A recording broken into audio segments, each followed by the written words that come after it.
नमस्कार दर्शकों, स्वागत है आपका टीवी 30 में। मैं हूं आपके साथ आपका अपना आशुतोष। दोस्तों, बात करेंगे भोजपुरी फिल्म स्टार पवन सिंह की। हाल ही में पवन सिंह ने एक इवेंट के दौरान एक हरियाणा की जो डांसर हैं अंजलि राघव के साथ जो हरकत की, उससे अब वो निशाने पर आ गए हैं। पवन सिंह की खूब छीछा लेदर हो रही है। अंजलि राघव ने भी अब रिएक्ट किया है और उन्होंने पवन सिंह की हरकत के कारण भोजपुरी फिल्म इंडस्ट्री छोड़ दी है। उन्होंने ऐलान किया है। दोस्तों, बता दें कि हाल ही में पवन सिंह और अंजलि राघव का एक वीडियो वायरल हुआ जिसमें जिसमें अंजलि राघव की कमर को छूते दिखे पवन सिंह। इसी पर विवाद हो गया। अंजलि राघव पर भी सवाल उठाए जाने लगे और दर्शकों, कुछ लोगों ने तो ये तक कह दिया कि अंजलि राघव को अच्छा लग रहा है। तो इस तरह की बातें, और वो मज़े ले रहे थे, इस तरह की बातें होने लगी, इस तरह की अफवाहें फैलने लगी। अब अंजलि राघव ने इस पूरे विवाद पर चुप्पी तोड़ दी है और कहा है कि वो भोजपुरी इंडस्ट्री छोड़ रही हैं। और इसके अलावा उन्होंने अपने इंस्टाग्राम अकाउंट पर एक वीडियो शेयर किया है और बताया कि लखनऊ के इवेंट में क्या हुआ था। वो बोली, राम राम जी, मुझे आप लोगों से बहुत ज़रूरी बात करनी है क्योंकि मैं 2 दिन से बहुत ज़्यादा परेशान हूँ। लगातार मेरे पास मैसेज आ रहे हैं कि लखनऊ वाली जो घटना हुई उसमें मैंने कुछ बोला क्यों नहीं, एक्शन क्यों नहीं लिया, थप्पड़ क्यों नहीं मारा, और कुछ लोग मुझे ही गलत समझ रहे हैं। कुछ मीम्स पर लिख रहे हैं कि ये तो हंस रही थी, मज़े ले रही थी। क्या पब्लिक में मुझे कोई ऐसे टच करके जाएगा, उसमें मुझे खुशी होगी। ये अफवाहें जो है फैल रही थी। अब अंजलि राघव ने क्या कहा है और सुनिए।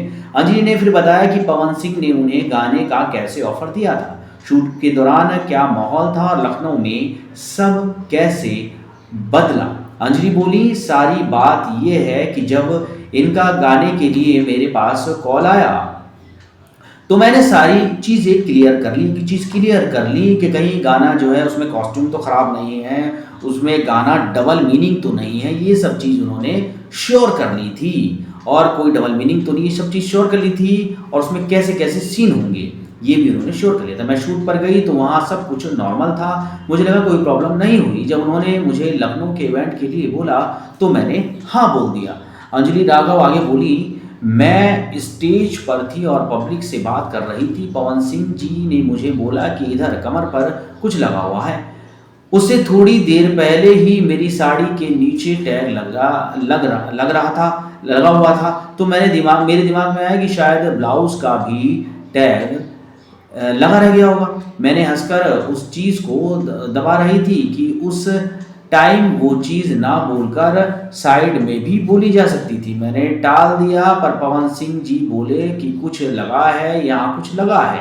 मैंने कहा कि नहीं लगा और मेरी कमर पर उन्होंने हाथ लगाया। फिर मैंने पब्लिक से अपनी बात पूरी की और साइड में जाकर अपनी टीम से पूछा कि कुछ लगा है क्या। उन्होंने बोला कि कुछ भी नहीं लगा था। जब मैंने देखा कि सच में कुछ नहीं लगा था तो मुझे बहुत ज़्यादा बुरा लगा, गुस्सा आया, रोना आया, लेकिन मुझे समझ नहीं आया कि अब मैं क्या करूं। अंजलि ने बताया कि उन्होंने सोचा कि पवन के साथ बैक स्टेज पर इस विवाद को सुलझा लेंगी, पर वो जा चुके थे। अंजलि के मुताबिक बाद में उनसे कहा गया कि पवन सिंह की पीआर टीम बहुत मजबूत है, इसलिए वो उनके खिलाफ कुछ भी ना बोलें तो ना ही पोस्ट करें, नहीं तो वो चीज़ें उनके खिलाफ हो सकती हैं। अंजलि राघव फिर बोली, मैं बिल्कुल भी सपोर्ट नहीं करती किसी भी लड़की को इसकी इजाज़त के बिना छूना। पहली बात भी बहुत गलत है और इस तरह से टच करना बेहद ज़्यादा गलत है, और यही चीज़ हरियाणा में होती तो मुझे जवाब देने की ज़रूरत नहीं पड़ती। खैर, उन्होंने कहा है कि मैं हरियाणा में ही खुश हूँ और मैं अब भोजपुरी को टाटा बाय बाय कहता हूँ। नमस्कार दर्शकों।